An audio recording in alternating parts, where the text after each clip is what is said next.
दर्शक पाठीमागच्या 2 दिवसापासून भीमा नदीचं जे काय रौद्र रूप आपल्याला पाहायला मिळतं ते खरं तर चिंताजनक आहे. नदीकाठचा शेतकरी हवालदिल झाला आहे. उन्हाळ्यामध्ये त्यानं जपलेलं पीक आता त्याच्या डोळ्या देखत पाण्यामध्ये गेलेलं आहे. कारण उजनी आणि वीरमधून जो काही विसर्ग सोडलेला आहे त्याची पाणी पातळी आता इथं परिणाम जे आहे ते पंढरपूरमध्ये किंवा भीमा नदीकाठी त्याचं रूप आत्ता पाहायला मिळायला लागलं. ते पाणी भीमा नदीकाठच्या शेतकऱ्यांच्या शेतामध्ये गेले, त्याचं नुकसान झाले.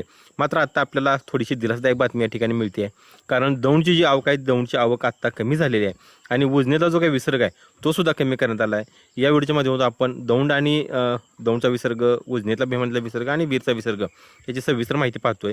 सायंकाळी 6ची अपडेट आपण पाहिले असेल तर सायंकाळी 6 वाजता दौंडचा जो विसर्ग आहे तो दौंडचा विसर्ग आत्ता 38,900 क्युसेक्स इतका झाला आहे आणि त्यामुळे उजनी धरणातून जो काही 90,000 पर्यंतचा विसर्ग सोडण्यात येत होता तो आता कमी करण्यात आला असून तो आता 60,000 क्युसेक्स इतका करण्यात येतोय. ज्या पद्धतीनं वीज निर्मितीसाठीचा 1600 सुरू आहे, असा एकूण 61,600 क्युसेक विसर्ग हा भीमा नदीच्या पात्रामध्ये सुरू आहे. आणि त्याचबरोबर इतर जे विसर्ग आहेत ते विसर्ग पाहिलं तर 280 क्युसेक सीनामाडीसाठी, 90 दहेगावसाठी, बोगद्यासाठी 900 क्युसेक आणि मेन कॅनॉलला 2600 क्युसेकचा हा विसर्ग सुरू आहे. आणि धरणाची एकूण पाणी पातळी जर आपण पाहायला गेले टक्केवारीमध्ये तर धरण 96.92% इतक्या या ठिकाणी भरले. आणि त्याचबरोबर वीरमधला सुद्धा विसर्ग हा बऱ्यापैकी कमी केला आहे. सायंकाळी 5ची अपडेट आपण पाहिली असेल तर वीरमधून निरा नदीच्या पात्रामध्ये जवळपास 13,746 क्युसेक विसर्ग हा त्या ठिकाणी सोडण्यात येतोय.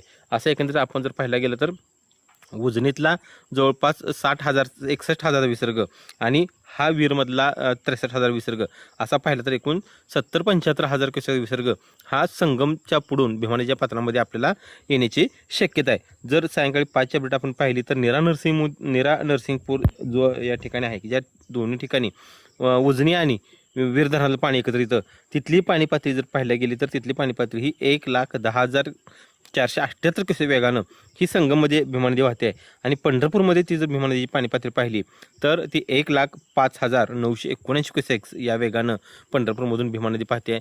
पंढरपूरमधील जे काय व्यासनारायण झोपडपट्टी आहे तिथल्या लोकांचं स्थलांतर या ठिकाणी सुरू झाले. पंढरपूरमधले अनेक बंधारे या ठिकाणी बंद आहेत. त्यामुळं भीमा नदीकाठचा जे शेतकरी आहे तो शेतकरी सध्या हवालदिल झाला आहे. अनेक शेतकरी जे ते शेतकरी आपल्या विद्युत साहित्य मोटर आहे त्या मोटर काढण्यासाठी व्यस्त आहे. तिची काळजी आहे. नदीकाठी हातातोंडा आलेली पिकं ही पुऱ्या पाणी गेलेत. मात्र आत्ताही दिलासादायक बातमी आपल्याला मिळते की उजनी आणि वीरचा विसर्ग आहे तो कमी केला आहे. त्यामुळे कदाचित उद्या दुपारपासून जो हा विसर्ग आहे तो विसर्ग किंवा ही पाणी पातळी आपल्याला कमी झालेली दिसून येईल. त्याचे अपडेट आम्ही तुमच्यापर्यंत पोहोचू. त्यासाठी पाहत राहा परिवर्तन न्यूज.